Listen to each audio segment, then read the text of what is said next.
Welcome to the third in the series that I'm doing with my good friend Mark Shapiro as we talk about the lectionary for the upcoming months. So this will be the show for lectionaries for May, June, and July. And we want to welcome all the people, too, who came from throughout the Berkshires.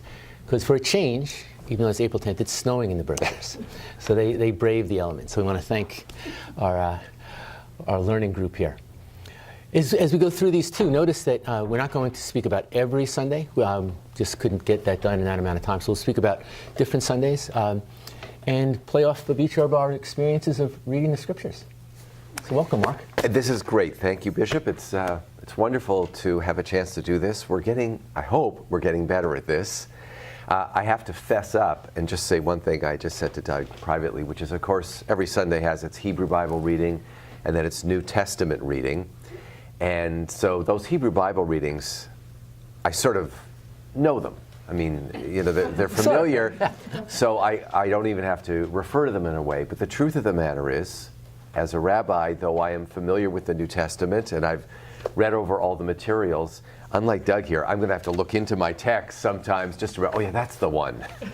Because it's still not my scripture, and unlike you and the clergy, for example, you've been through this 100 times, or at least 70 or 50 or 25 times. For me, although I've been through it, it's still new, in a good way, I hope. But that's why if I have to look inside, it's because I'm just saying, oh yeah, that's the one. We appreciate your fresh look. We hope. So I thought we'd start off with looking just generally at Acts of the Apostles, because the Acts of the Apostles run through our present time and for the next few weeks. And I think it's okay, too, for clergy sometimes to preach generally about what the texts are going to be for the next few weeks, instead of just zeroing in on that particular one, because it gives people a whole look. You know, like, say, we know the Acts of the Apostles, but people are getting it piecemeal. You might want to back up sometimes and say, okay, well, here's generally what the Acts of the Apostles is all about. And I know you can do that because Michael Curry does that all the time. Whatever the readings are that he's preaching on, he'll touch on that, but he'll put it in a larger context. So just for a moment, let's look at the Acts of the Apostles. You know, there's that great idyllic scene in Acts chapter 2 where they all gather together for prayer every day, and everyone holds everything in common, and no one's ever in need. It's wonderful. It's phenomenal. Well, that lasts for 2 chapters.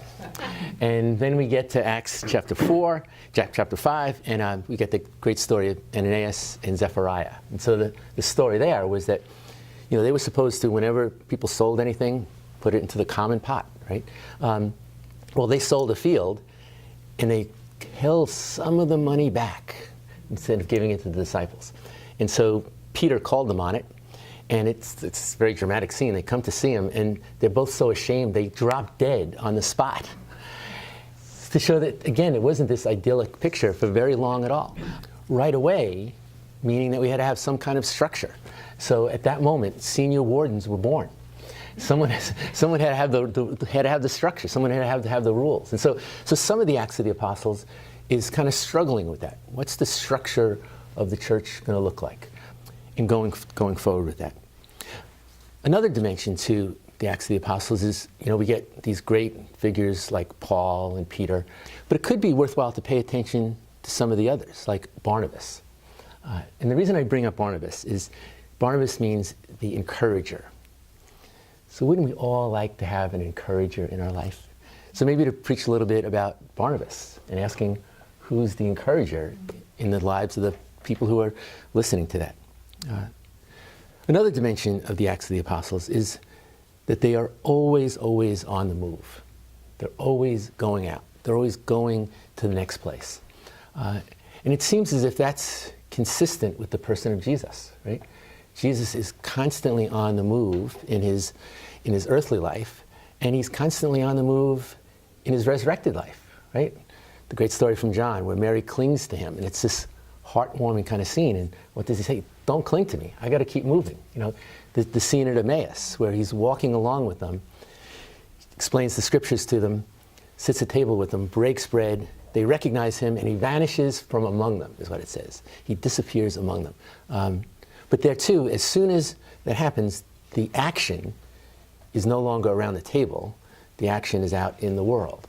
And so the apostles, the first followers of Jesus, the early church, is being consistent with Jesus. This Jesus who's constantly on the move. Can I just interrupt? Yep. That is such an interesting thing, to be on the move. Abraham is introduced in the Hebrew Bible, and the actual first event which concerns him is that God speaks to him with a commandment in Genesis 12, verse 1, and says, Lech lecha, get up and go. Get up and go, yeah. So the first time you meet Abraham, he's on the move. And I think you could say that the book of Genesis, although it's about the patriarchs finding a home in Canaan, on the other hand, they're always on the move, and they ultimately move into Egypt, and then really 4/5 of what we call the Torah, Exodus, Leviticus, Numbers, Deuteronomy, is also about the Jewish people getting home. On the move. On the move. Very intriguing.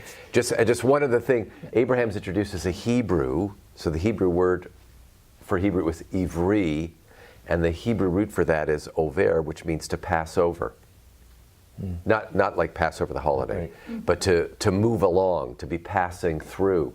So I don't want to get carried away with this, but if you wanted to call, a static faith, do we? Yeah. If you wanted to call Abraham is the Hebrew, he's the passer, he's the mover, he's on the way, and faith isn't static. Oh, good sermon. And the last one I'll point out about, Sorry about that. Go ahead. About Acts of the Apostles, before moving into another segment of Acts of the Apostles with Matthias, where you're going to talk a little bit about, is that great scene with Philip, the deacon, not Philip the apostle, but Philip the deacon. And he has just had this tremendously successful preaching tour in Samaria. And so he's thinking he's going to get a really great assignment. He's going to get assigned to, like St. Stephen's, Pittsfield. He's going to go to someplace really spectacular. But instead, the Spirit brings him to the wilderness road somewhere between Gaza and Jerusalem. So think about the wilderness road. It's in the middle of nowhere. And that's his second assignment. But he's there because he winds up meeting this eunuch who is reading from Isaiah. And Philip goes over to him in a very condescending way, says, do you even know what you're reading? And he says, no, because no one can explain it to me. And so then Philip does that. And at that moment, he says, I want to be baptized. And he says, why not? There's water right there. And so that's what happens. But again, I think throughout the Acts of the Apostles, that's one story that's symbolic of the fact that grace is wild and free. The Holy Spirit isn't going to be controlled by anybody. And that's going to be true throughout the whole Acts of the Apostles.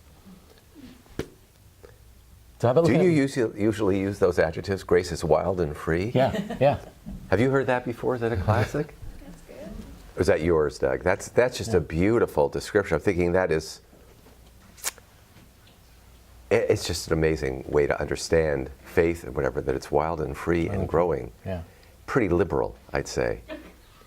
Well, I've never been accused of being liberal before. That's a pretty liberal statement. I don't think there are areas of the Jewish world and the Christian world where you wouldn't refer to who we are as wild and free.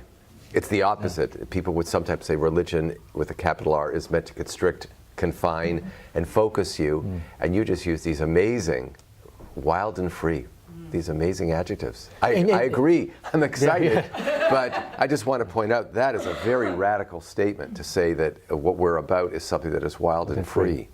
Yeah, exactly. That's a tension, I think, in religious life. Yeah. Regarding the wild and the free versus the regimented and whatever. Yeah. And if it's, well, as Thomas Merton says, that you can't follow Jesus in the resurrection if you're afraid of what is new. Yeah. So how about Matthias? You want to talk a little bit about Matthias? Oh, well, the rolling of dice? Well, we should say something then. What we're specifically going to refer to then, it's May 13th, the reading on May 13th. It's Acts chapter 1. Yep. And there's a problem there that we're missing an apostle, and the group seems to think it needs to have 12 apostles, so they roll the dice and Matthias gets chosen. So I'm just going to say something about 12. Why do they seem so determined that they have to have 12? Who said that? 12 months of the year, possibly. Maybe 12 because there were 12 tribes of Israel, and maybe this is self-evident to you. But if the church is going to proclaim itself as the new Israel, then it has to have 12 leaders for the 12 tribes of the old Israel. And so I suspect that in keeping with establishing who we are going to be in the new church, we'll have 12 leaders, we'll have 12 divisions to correspond to the old Israel. And I think that's why it happens that way. But that's beside the point. Well, it actually... or is it not? No, you're exactly right. And the last reflection we're going to do, which is the last Sunday of July, is all about the feeding of the 5,000, in which there are 12 baskets of broken pieces left over. Oh. And I'm going to talk a little about why that's important. So 12 is going to come up a lot. But at any rate, I want to talk about this Matthias who gets chosen by lottery. So we've said, okay, so we've decided you need 12. Matthias gets chosen by lottery. And again, I'm thinking here that our purpose together is to talk about homiletics. You got to get up on May 13th. Some of you will be in a pulpit and you have to say something, or you want to say something. So I'm thinking Matthias getting chosen. He makes the team, right? There's no team without Matthias. So I have a couple of questions. If I were preaching, I might say, if Matthias makes the team, what do you as an individual do so that you make the team or complete the team? In fact, what teams are you a member of? You're a member of Team Family. How do you figure in the family constellation? Do you make the team or not? Or how do you make the team? How does your team family function? Among friends, at work, in the world, are you the Matthias who makes a difference? Are you the one who makes the difference? It's baseball season, where you have a team of 9, or 9 out there, but the whole team analogy and the notion of making a team or being the one who's critical. If you want to go with baseball, are you the pitcher, first base, you the left field? Where do you find your place? What kind of a person are you when it comes to forming a team? I think it's pretty fertile area for homiletics. And in a homily, I think you might, because you need examples, right?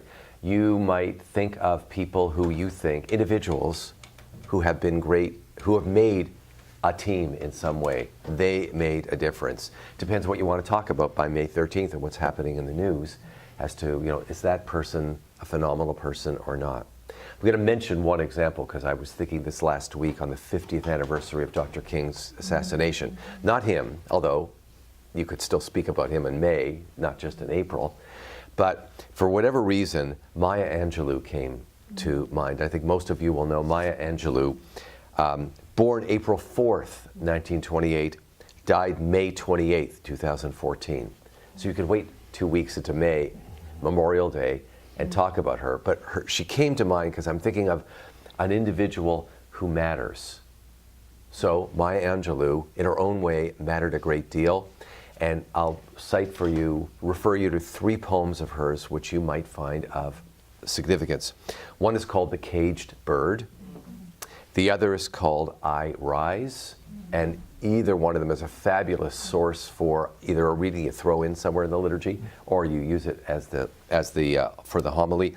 Or my favorite piece of hers is the poem she wrote for President Obama's inauguration, January 20th, 1993. It's called On the Pulse of the Morning.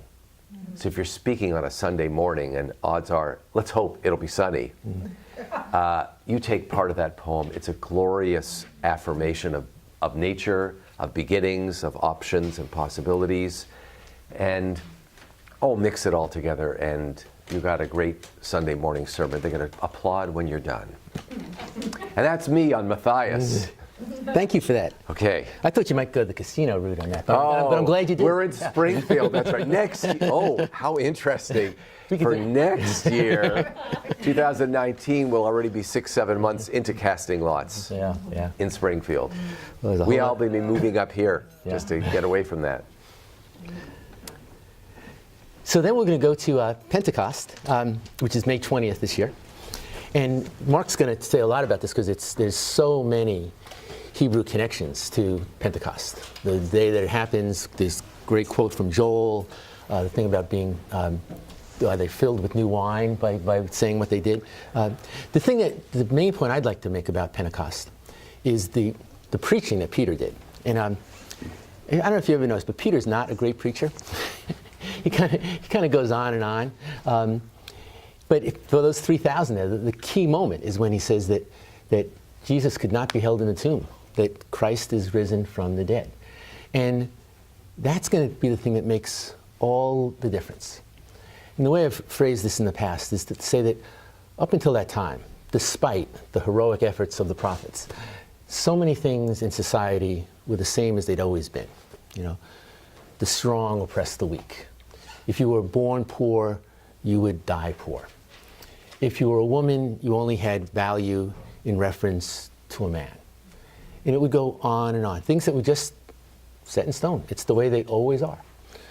Well, when Peter says Jesus is risen from the dead, the first notion is that if someone can rise from the dead, if dead isn't forever, what else can change? If that's no longer written in stone, what else can be different? And that then becomes a revolution. That becomes a whole new way of seeing the world. It enters into a whole new range of possibilities. And I think that that's what the earliest apostles felt, and I think that's what the earliest followers felt, and I think that's what those 3,000 felt. And then through the years, we've kind of tamed that revolution down.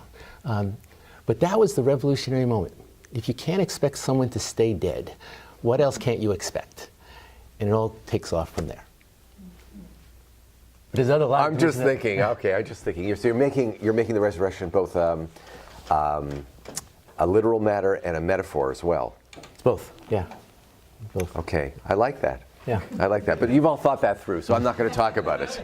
I'm going to pick up on the Pentecost notion. Of course, Pentecost is related to the Jewish holiday of Shavuot. S-H-A-V-U-O-T, for those of you out in the television audience. S-H-A-V-U-O-T, and I think many of you know Shavuot, what it is. In the Jewish context, it's not dissimilar, or it is similar, let's say, to Pentecost. At Shavuot, Jews celebrate or remember the Jewish people getting to Mount Sinai and the giving of the Torah, which is analogous to the bestowal or the giving of the Spirit at Pentecost. Now, it's really interesting, though, to go more than that. There are Jewish legends, midrashim, which talk about the experience at Sinai and say that the Torah was given in 70 languages, which symbolically represents all the languages of the world. So the Torah wasn't only given in Hebrew at Mount Sinai, it was given in 70 languages, which sounds a lot like the text here in Acts, which talks about the giving of the Torah, the giving of Jesus arriving, and everybody hearing every language. It's very interesting that the two are there, and which texts or which interpretation comes first. And then the third similarity would be that there are Jewish legends which say that, so the Torah was given in every language, but also it was given in such a way at Mount Sinai that every person believed he or she was specifically being spoken to. Each person felt as if God is speaking directly to me. That's why the 10 Commandments are, some people say, are given in the singular. You shall not murder, etc., etc. You can't tell in English, but in Hebrew, it's a singular. It's not you like in French, vous, the plural, but it's the singular. So the legend is that at Sinai, everybody felt as if he or she was personally spoken to, which is exactly what happens in Acts, that everybody feels as if he is spoken to personally. So it's nice comparisons, but that's no homily. Or maybe it is, actually. Actually it is. I mean, if you want to talk about each person being spoken to and each person being his own or her own, finding his or her own meaning, you got it there. Because that's a lovely reading, I think, of the fact that it comes in, that the Spirit comes in your language. Not bad. Yeah. Although, you want to be careful, right? If it's too personalized, then everybody is on his or her own, then why do I need the church? So I'll let you worry about that. There's a tension, right? How spirited and free are we really going to be? Because otherwise we can just go out for a walk in the park on Sunday morning. You don't need to come to church. And I don't agree with that, but I'm sure you don't either. But there's a tension there. But I was thinking of a couple of other aspects for the homily on May 20th. With that set up, a question: how does God speak to you today? right? So there's my historic appearance is in Acts when the Spirit comes and speaks to everybody there. But the question for was it May 20th, 2018 is, how does God speak to you today? And what's the message which God has for you today? Pretty weighty questions, and I mean, you can't go wrong asking those questions. Another one, though, would be that if God speaks in the text in a variety of languages and everybody hears it and everybody imbibes it and takes it in and drinks it and is nourished by it, are you able to hear the truth today that others hear? Do you respect the truth of others? I mean, it's nice to say, oh, the Holy Spirit touched everybody, beautiful. But are you able, I mean, in the sermon, are you able to hear the truth that other people hear? Can you respect the truth of other people? If you're a man, can you understand the truth that women hear? Or women, can you understand the truth that men hear? If you're African American, or if you're not African American, which no one is in this room as we speak right now, and if you speak to an all-white congregation, do you understand the truth that African Americans or Latinos hear when they sit in our churches, when they walk the walk, when they read the newspaper? Do you hear their truth? If you're a Republican, do you hear the truth that Democrats hear, and vice versa? How good, how authentic are you about hearing someone else's truth and accepting it as a truth? And then I just wanted, then of course the text moves on to quote Joel, and Joel talks about the young and the old shall, your youth shall see visions, and the old shall, whatever it is, however the translation goes, right? So young and old, and Joel seems to say everybody has their piece of the pie, as it were. So here's a question. Have your dreams and visions changed since you were a young person? Because the text says, I'll just get it. I won't. It talks about young and old visions, right? So the question would be for the congregation, since, let's face it, they tend to be a slightly skewed older demographic sitting there on Sunday mornings, I'm going to guess. How have your visions, how has your truth changed since you were young? Are you able to understand the visions, the hashtags of younger people? What would you like the young to know from you? What do you think you can learn from young people? So it's all there in that passage. May 20th, you could speak for 10 hours. Or not, but I think there's a lot, I think there are a lot of goodies in there. Do you have any reflections on that line, though, where the apostles are speaking, everyone hears them in their own language, but the reaction is, are they drunk on new wine? It's early in the morning. Well, I thought, when I just read it, because I might have missed it, but just as a, let's say it's a first time read for me, or a third time read, I thought that the crowd was putting down the apostles to say they're all drunk. That's it. It was just a put down. It's like they're all drunk. We don't pay any attention to them. And the response, I forget who speaks. Is it Peter who speaks? Right. Peter says, "No, it's too early. We haven't drunk anything yet." Right? And we're not drunk. Or if anything, we're drunk on the Spirit of God. He actually doesn't respond to it, but it's the... he says it's 9 o'clock. Who's drinking now? He says now? 9 o'clock in the morning, yeah. Oh, I love that. Isn't that the joke about it's 5 p.m. somewhere in the world? That's actually a great... you always have to have humor in your sermons, I hope. So that's a great starter, actually, for the sermon. Even if you don't pick it up, it's 5 p.m. somewhere in the world, so let's drink. Let's drink some spirit. I'm sorry. I'm not picking interpretation I've thought of about that was that, so here they are, they're being heard in everybody's language. And so, your explanation of that is great. But it's also, in a sense, meaning that they can speak in those different languages. And so when someone speaks more than one language, I call them smart. I don't call them drunk, right? So could it be that they were daring to speak religious language in the streets, like the prophets did? Oh, okay. And because of that, it was like we weren't expecting this. You crazy? And so the point would be as if, you all in church say the Lord be with you. What happened if you went out to Main Street and you said the Lord be with you? He'd say, are you drunk? So could it be that they're taking the religious language, like the prophets did, and taking it out of the temple and into the street? And people are saying, this isn't where it's supposed to be. This is Well, actually, I'm just looking at the text again to try and figure out where are they actually standing. They're all together in one place, but and there's 3,000 of them. well, it's an interesting piece. I didn't pick up on that. That do they go out into the street? Yeah. Yeah. Oh, that's a wonderful image. Yeah. There's I have a poem which I can't recite now, but a text that I love about how what we say in here only makes sense if we live it out there, and you get the point. So I love the point that this may be under the starry skies or under the sunny sky, that they're not confined to a building. Yeah.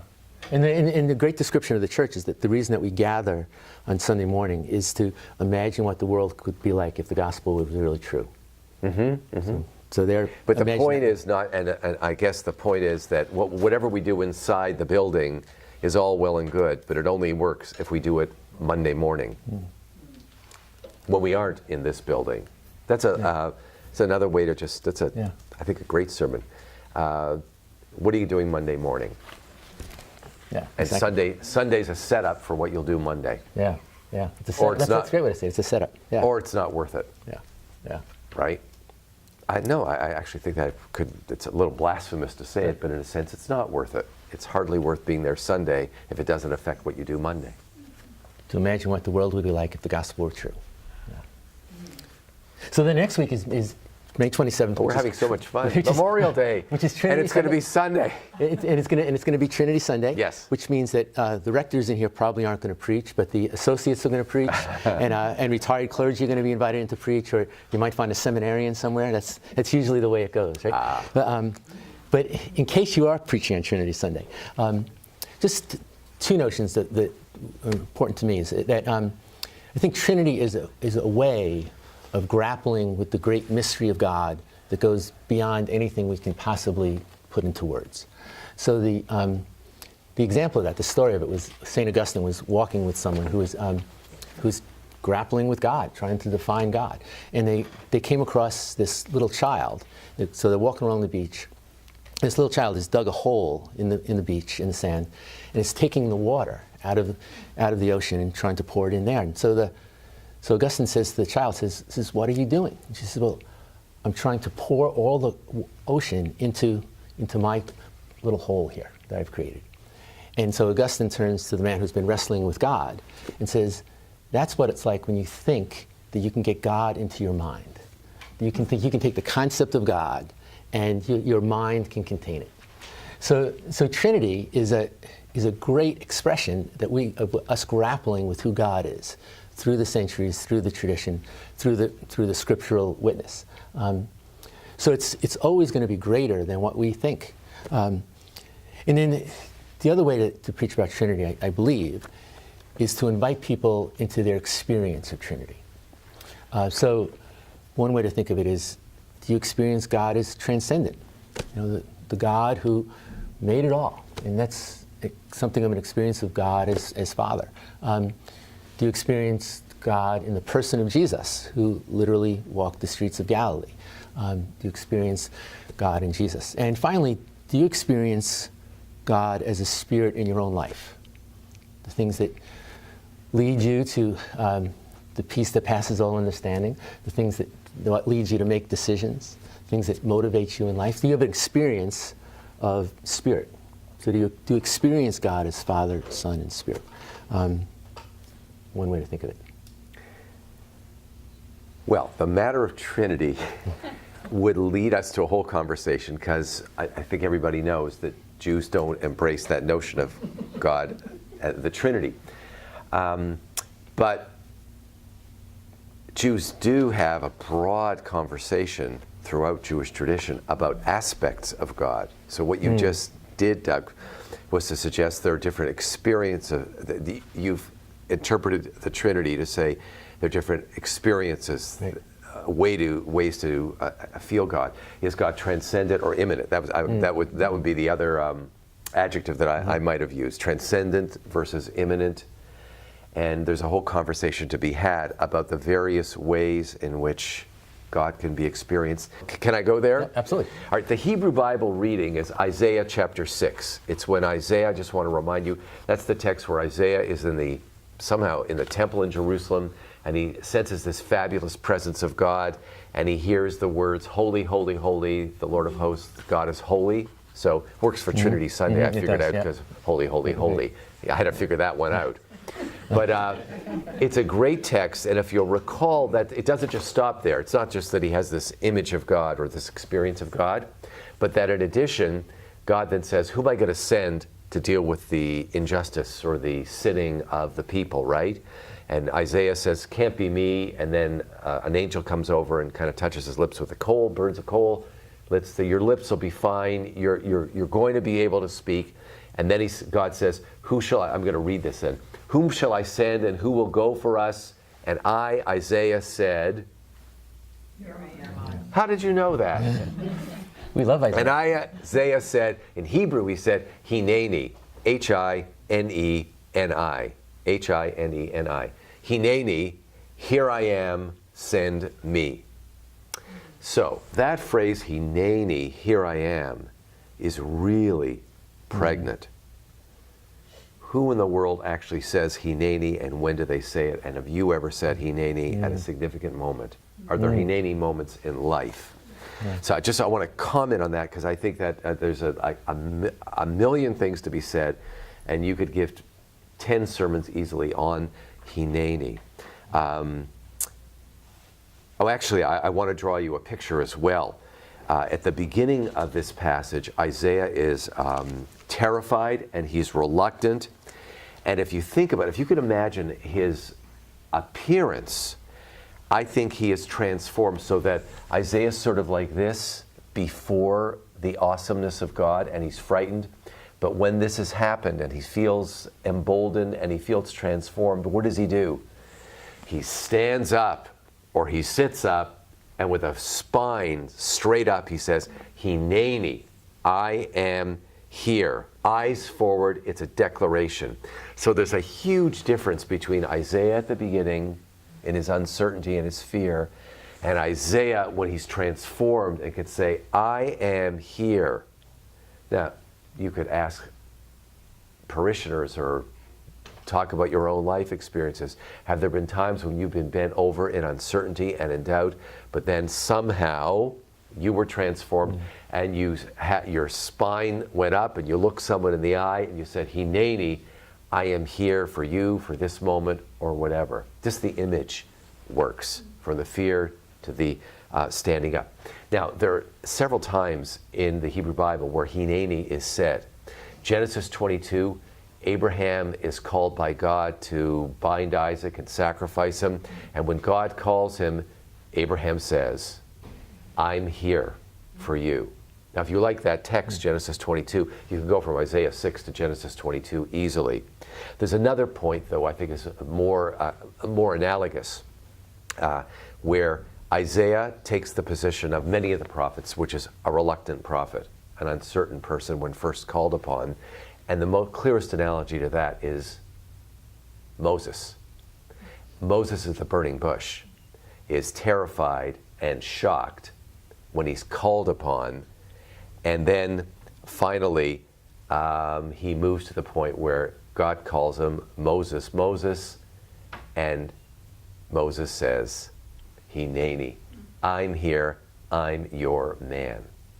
And it's a really important moment. And just FYI, if you want to see that, I may have said this in a previous setting, a great way to show that bush story is to watch it in Cecil B. DeMille's 10 Commandments. How is it presented?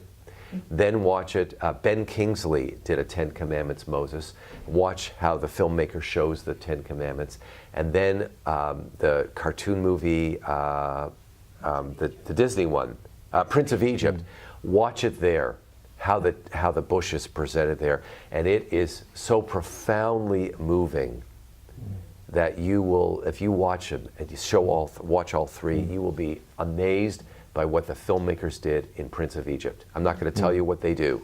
They present it totally differently than the other two, and I think it's the best. Very, very touching. Anyway, so you got a whole sermon already, but the rest of the sermon that comes out of Isaiah 6, Hineni, here I am. To the parishioners, when and where have you stood up in your life? When do you say, affirm, Hineni? When is enough and you stand up and say, Hineni? And by the way, what do you stand for? What are your core values? David Brooks, the New York Times columnist, in his last book talks about the difference between a business resume and a kind of life resume. So business resume, of course, says where you worked and what you've written. A life resume, well, that's what are you about? Hineni, what do you stand for? You could look this up. In Judaism, there's a tradition of something called an ethical will. People would sometimes write a will which says, I give my money to so-and-so, but they write an ethical will which says, dear children, this is what I stand for and what I value, Hineni. So if you just Googled ethical will, you'll come up with examples of them from Jewish tradition. And again, it's Isaiah, here's the link. Isaiah says, Hineni, here's what I stand for. And you're asking parishioners, well, what do you stand for? If you had to write an ethical will, what would it say and what would you stand for? And I'm almost done, but this is, you got me going on this one because I think this is so, so valuable. Leonard Fine, who taught at Brandeis for many years, Professor Brandeis, once said he thinks the greatest central question of the Hebrew Bible is the one asked by God in Genesis chapter 1, verse 9. I don't know if it's 1:9. It must be 2:9. But anyway, it's in the Garden of Eden, where Adam and Eve have eaten the fruit. They're hiding, and God says, "Where are you?" And so Fine says that's the question of the Hebrew Bible. Where are you? And the answer, they don't answer, right? They're cowering behind the bushes. But the answer is, Hineni, here I am. So the great question for all of us is, where are you in your life? Where are you in crisis today? And the only answer can be, Hineni. But that's a great question, right? Two last quotes, Leviticus 19. Don't stand idly by the blood of your neighbor. It's kind of just before love your neighbor as yourself. It's sometimes translated differently, but it's Leviticus 19, middle way. I think it's the best, almost the best verse in the Hebrew scripture. Don't stand idly by the blood of your neighbor. Or one lesser known, beginning of Deuteronomy 22. No one will ever pick this one out. The scenario is your neighbor's ox or oxen are lost. What do you do when you come upon them? Well, of course, you return them. And then I think it's Deuteronomy 22, verse 2 or something like that. You're told, return them, and then it says, don't look away. Lo titalein. You must not look away. Which is to say, you can't turn away from crisis when it's there. What a great text. Great text. Right? Hineni, here I am, and then Deuteronomy 22, you can't look away, or you're not supposed to at least. There you go. Now, I don't know, this isn't a T for Trinity. Someone's giving a T over here. Is that time? Time break? All right, we'll take a break. Great. Thanks. Thank you all. Well, welcome back. And we ended on that note of the Trinity, and Mark gave so many great insights into Isaiah that I'm betting that the rectors here are going to want to preach that day, and they're not going to let the associates and the retired clergy preach. It could just be an opposite thing of past years, right? Could be. I think one of the challenges we all face is how many do our people know the text well enough for us to give the sermon on the text? At least I know at the cathedral it's always printed out, so people, even if they didn't know it before, at least it's in front of them.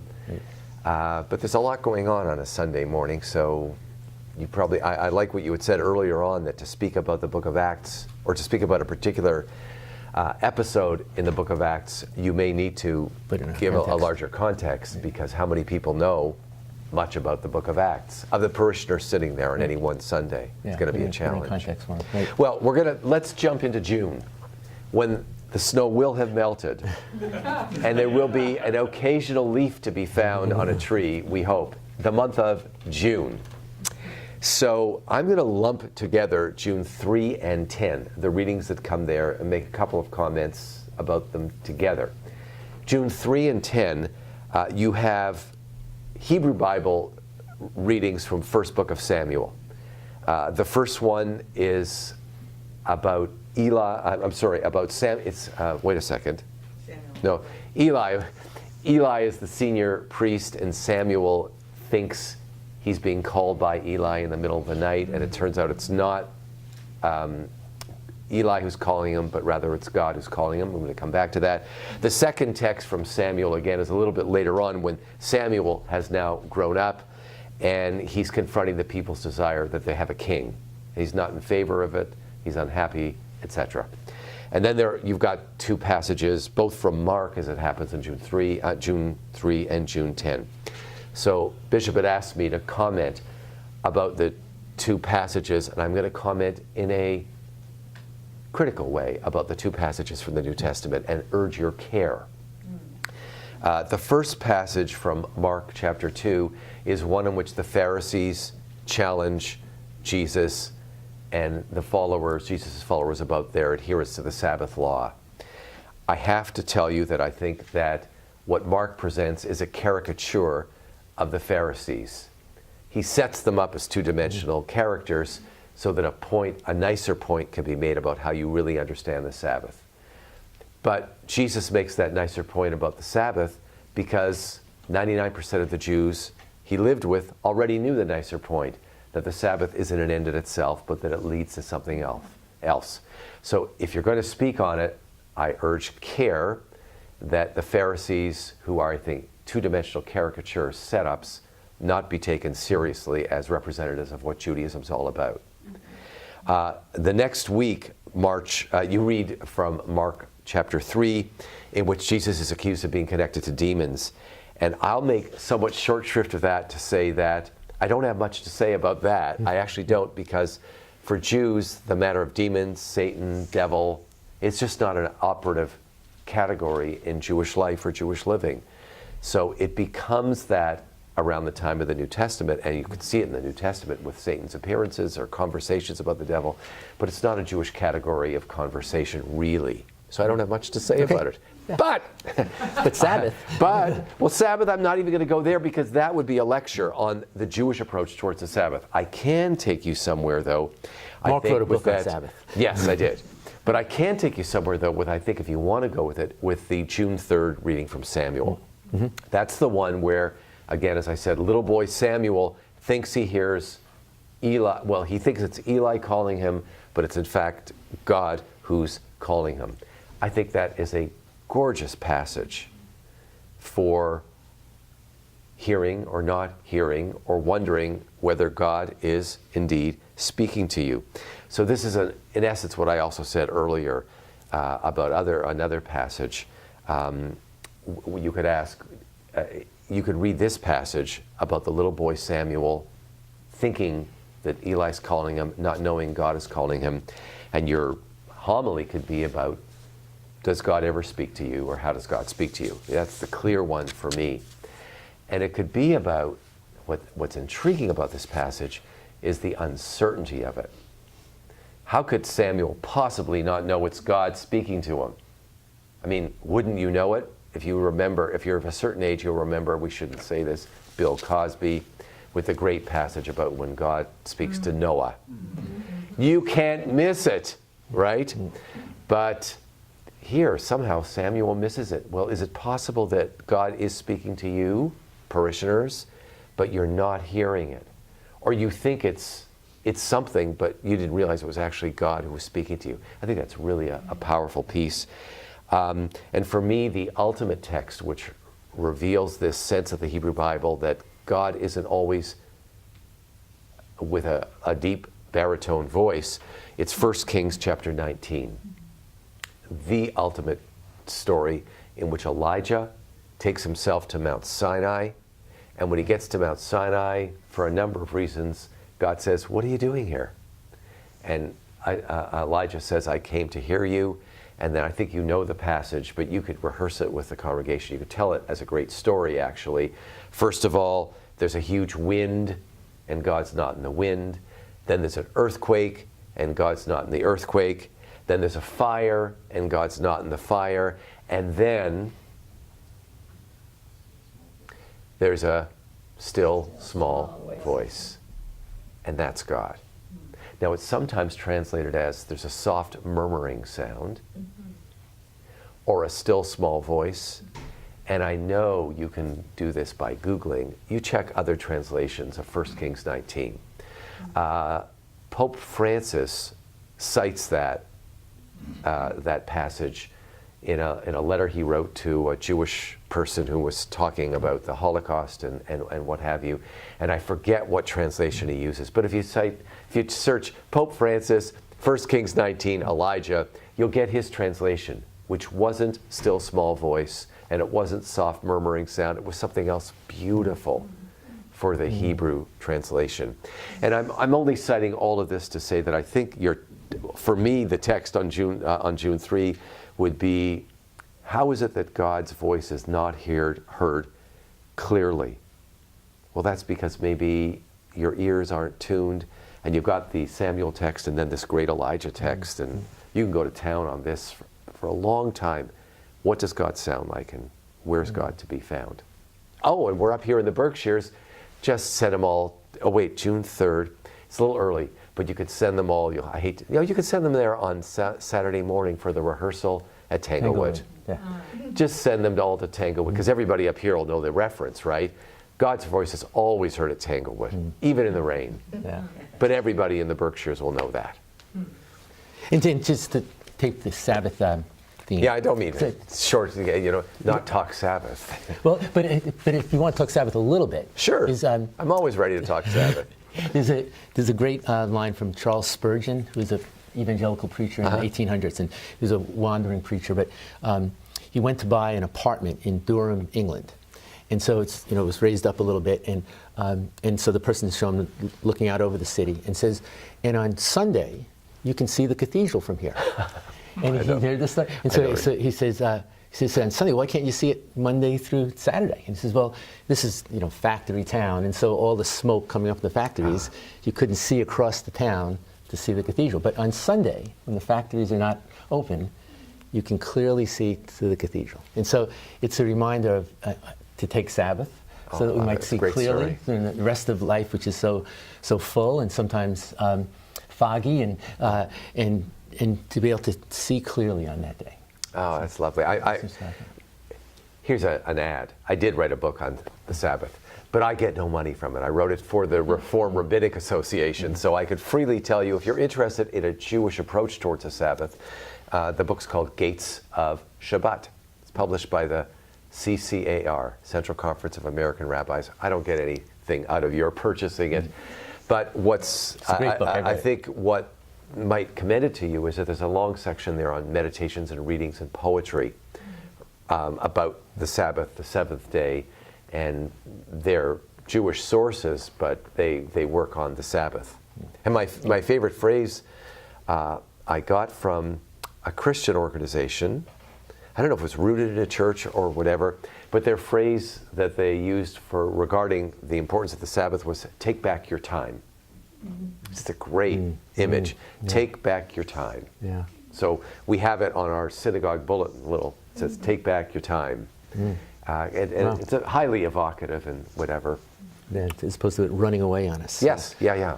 So for the June 10th reading, I thought, just like the June 3rd one is controversial because of the conflict with the Pharisees, and you pointed out in other classes that we've had how similar Pharisaical sayings are to Jesus, oftentimes, including the Beatitudes.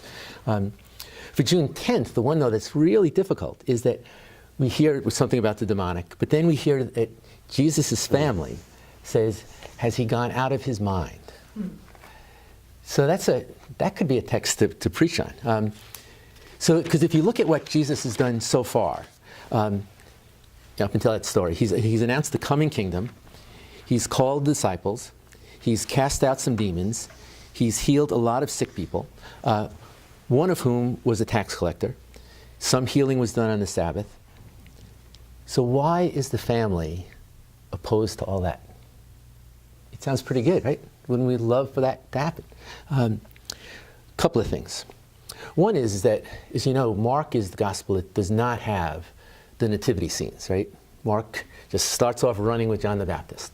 So in Mark's gospel, you don't get, like you do in Luke's gospel, Mary saying the Magnificat, right? that the Mary that we know would agree with all those things that Jesus just did. In Matthew's gospel, you've got Joseph who dreams and hears from God in his dreams. So again, a very sympathetic view of Joseph. So Mark doesn't have those two views. And some of it is because of the urgency of Mark, right? Mark uses the word immediately 56 times in 16 chapters. Everything happens immediately. Something's it's going to happen now. You're going to make a choice for or against this gospel. And so he doesn't have that fuller picture of Mary and of Luke. So that's part of it. Maybe they think he's out of his mind because of the radical inclusivity of what he's doing. Maybe they don't have a concept of that. Here he is with the tax collector, the most despised person in any town, the tax collector, and he's calling the tax collector. Maybe because he is talking about the kingdom as being right now, as opposed to in the future. So maybe those are things that good, praying people, like his family, might have said, is he out of his mind? He's taking this too far. We don't have a category to put these things in. Another part of this might be therefore maybe this is the beginning of them expanding their notion of what the kingdom is, just like it's the beginning of us expanding our notion of what the kingdom is. So maybe we're called to go down the same journey that Mary and Luke go down, where we say, this isn't what we thought it would be, and we have our minds expanded. The other notion of, to just talk very briefly on the demonic, because that's... Can we just stay on crazy? Just stay on crazy. Okay. It's the bishop of the church, I'm forgetting his name, the super bishop. Oh, the presiding bishop, Michael Curry? Michael Curry, who gave a great sermon. You all know it? Oh, okay, forget it. No. Oh, okay, all right. He gave a great sermon called We Need Some Crazy Christians. Right. So in case you haven't read it, it is a superb sermon about crazy Christians. It maybe fits into this. Oh, it does. That's why. Exactly. And he talks about needing crazy Christians. So if you haven't read it, it's easy to get. And I think it's a brilliant sermon. Well, I'm going to see him in a couple of weeks, and I'm going to tell him that you called him the super bishop. I knew that. I was looking for some phrase. And again, just to touch briefly on the demonic, which can be a whole other lecture and story. So the way I would approach that, is that is the way of St. Ignatius of Loyola, right? So he's got this great insight that he says, temptation, that he talks about Satan, but temptation does not come into our life where we're the weakest. Temptation comes into our life where we're the strongest. So, and he'd give examples like that. Like, if you're like a hard-driving, hard-working person, the devil's not going to come along and say, goof off. He's not. The devil's going to say, work so hard that you don't get to see your family, that you don't consider relationships, If you're a loving person, Satan's not going to come into your life and say, don't be loving. Satan's going to come into your life and say, love so much that you become possessive, that you love so much you want to control the other person. I mean, it's going to come into your life where you're the strongest, not where you're at the weakest. And so, just to reflect upon, the many things that might be said about the demons. Maybe Jesus is addressing demons in that way too. That he's saying, the devil's going to hit you where you're the strongest. Well, I'm just thinking we all have our demons. Okay, there's the sermon. You've got them all. Right. No, what's your demon? Demon of the day. Demon of the day. If you're looking for an alliteration. It won't go away. If you're looking for an alliteration for the title of the sermon. So we decided to just skip I must say regarding so you see, sermon titles. Oh, sermon titles, which are a complete waste of time, because I used to try and second guess, for our bulletin. I put these fabulous titles, and of course, who cared?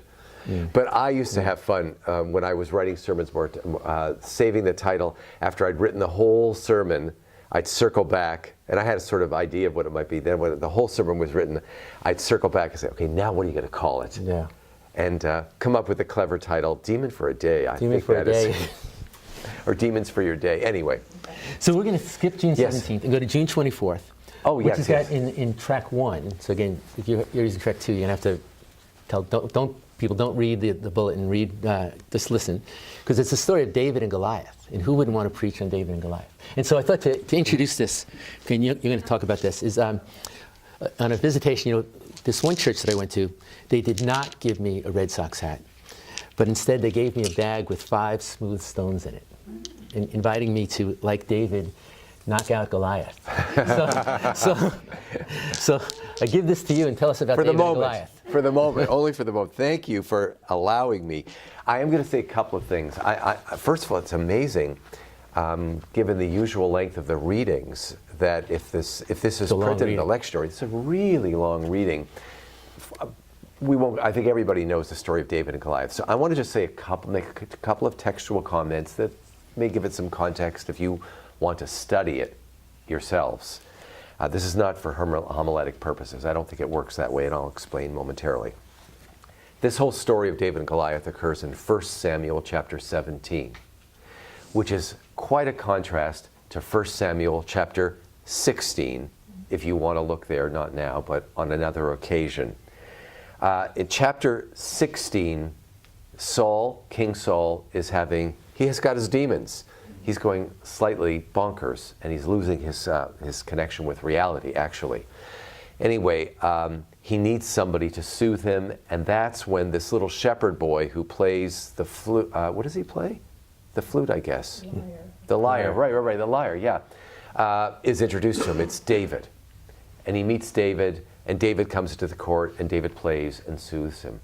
Now, when you get to chapter 17, Saul doesn't even know who David is. David gets introduced at the very end. And in the first chapter, David says nothing. In the second, David is quite loquacious in chapter 17. So there's a contrast between the two. Chapter 16 is more private, more public in chapter 17. Chapter 16, it's Saul who is in need. David arrives. Saul loves him. David's a musician. And in chapter 16, David never speaks. In chapter 17, David is bold and outspoken. The text calls him ruddy and a beautiful warrior. Saul doesn't even know him, as I said, in chapter 17. What else here? Earlier in chapter 16, David's already been anointed to be the future king. And here it seems as if in chapter 17, David kind of inserts himself into history, and he's not yet known as the one who will be the king. So there are lots of issues that you and I as clergy might want to talk about. How could you have 2 chapters like this which appear to be contrasting? Or are they complementing? Are they different sources? How do they come to be? There's a whole matter. You and I can have an interesting conversation about the genesis of the book of Samuel. Plus one other thing. If you go to 2 Samuel chapter 21, verse 19 and following, when David is already king, the people of Israel are still fighting with the Philistines, and somebody else kills Goliath. There's no awareness that Goliath's already been killed by David before he became king. Where a minor figure is the one who does the slaying of Goliath. So who or what happened to chapter 17? These are all matters of textual analysis. To be honest, they have nothing to do with you on Sunday morning, June 24th. Because these are not the kinds of things you raise in church. This is the kind of thing you and I could have an interesting study session on, and we could explore how does the text want us to understand David, and how did the text come to be? It's pretty interesting stuff, but it's not a homily.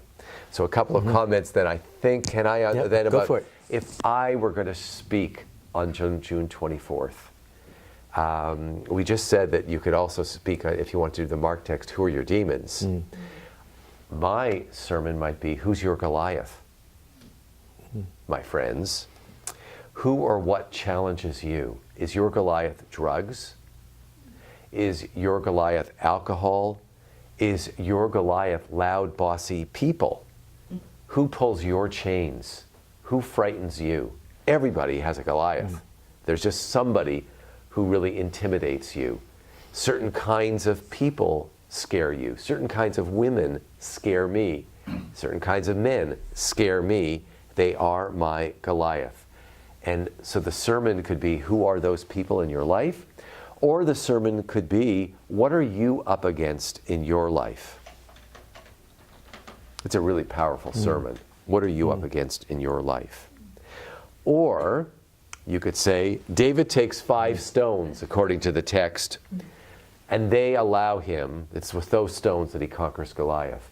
So oh, wait a second. Oh, I got it.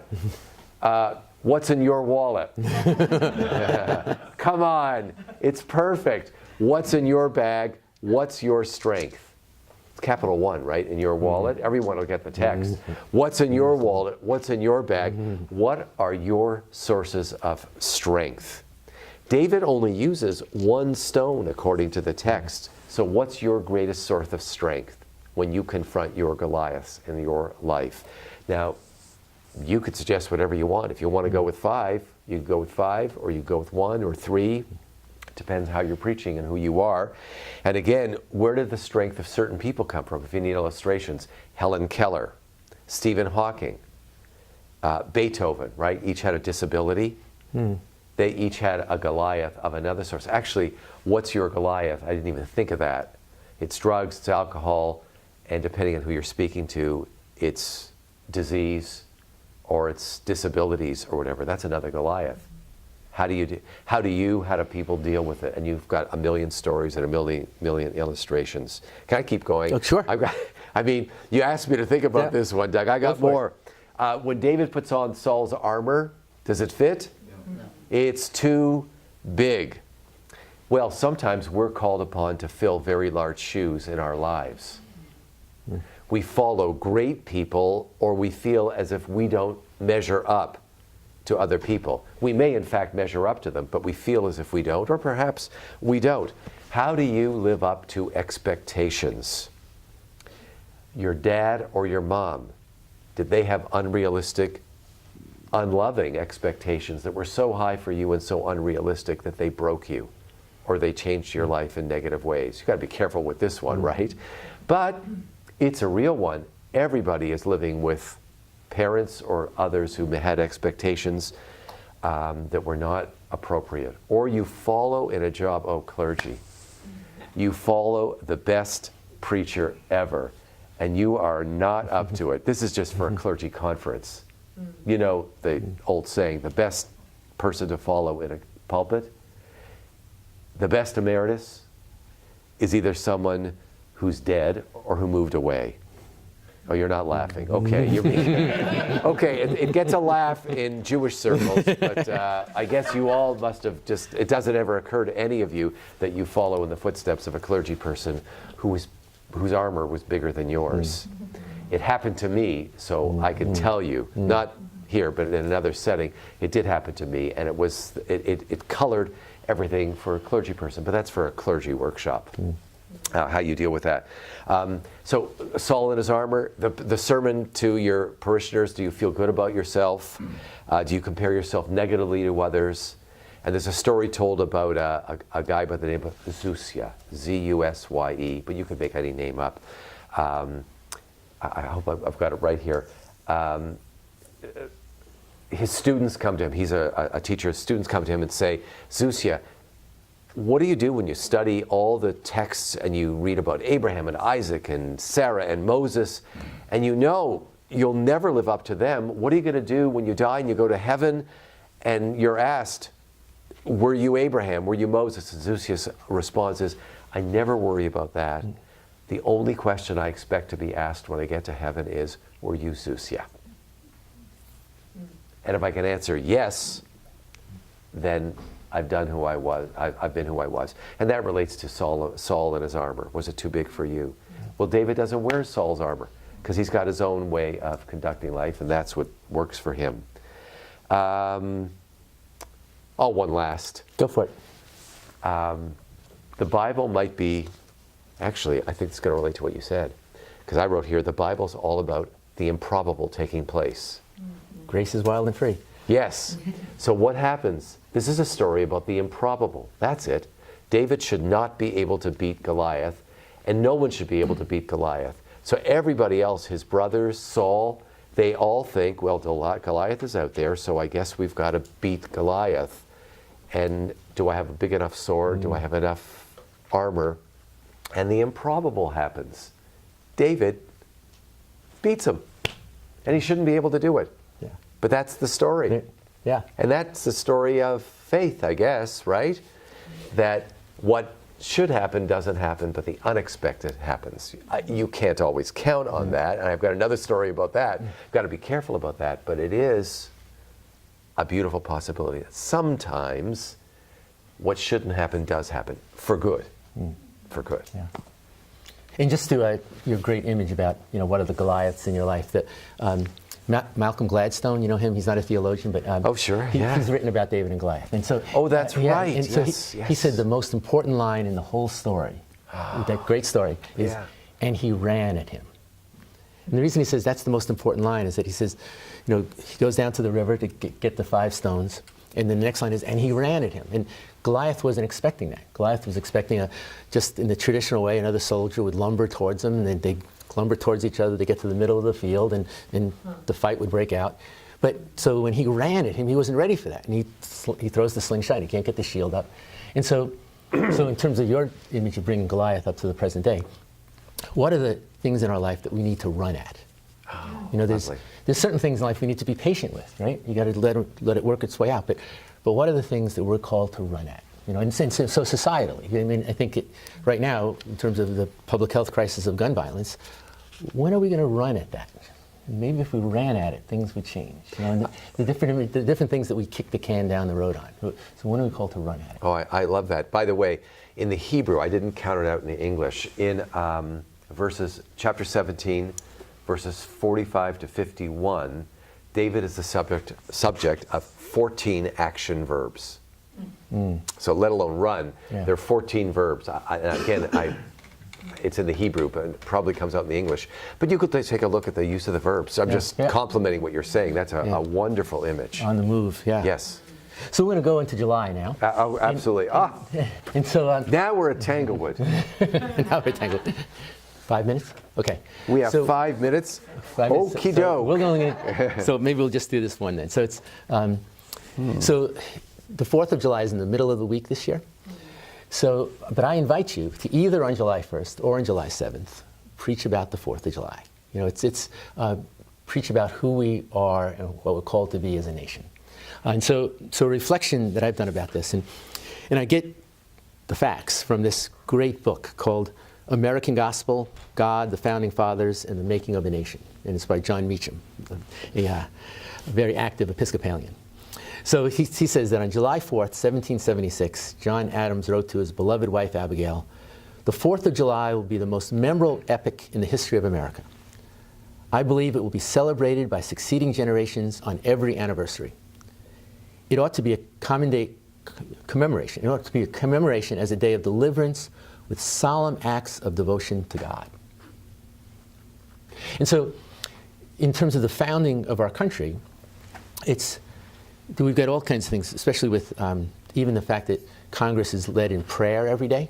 There's a chosen chaplain. There was a big argument. One of the first fights in Congress was whether there should be prayer in Congress.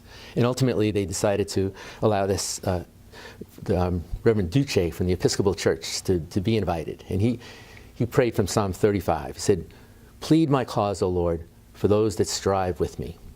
And then John Adams writes to Abigail that he and the entire assembly were stunned and deeply moved.